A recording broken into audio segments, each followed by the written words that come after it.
Hyderabad mint compound రోడ్లో ఓ car అకస్మాత్తుగా తగలబడింది. కారులో నుంచి ఒక్కసారిగా మంటలు రావడంతో డ్రైవర్ బయటకు వచ్చి దూరంగా వెళ్లాడు. జీహెచ్ఎంసీ వాటర్ ట్యాంకర్, అగ్నిమాపక సిబ్బంది తగలబడుతున్న కారులోని మంటలను ఆర్పివేశారు. పోలీసులు కేసు నమోదు చేసుకుని దర్యాప్తు చేస్తున్నారు. ప్రమాదంలో ఎలాంటి ప్రాణ నష్టం జరగలేదని పోలీసులు తెలిపారు.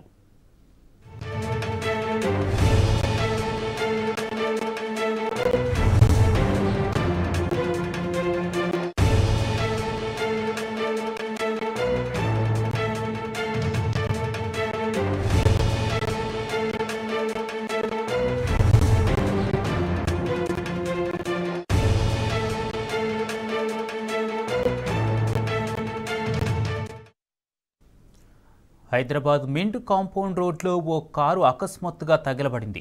కారులో నుంచి ఒక్కసారిగా మంటలు రావడంతో డ్రైవర్ బయటకొచ్చి దూరంగా వెళ్లాడు. జీహెచ్ఎంసీ వాటర్ ట్యాంకర్, అగ్నిమాపక సిబ్బంది తగలబడుతున్న కారులోని మంటలను ఆర్పివేశారు. పోలీసులు కేసు నమోదు చేసుకుని దర్యాప్తు చేస్తున్నారు. ప్రమాదంలో ఎలాంటి ప్రాణ నష్టం జరగలేదని పోలీసులు తెలిపారు.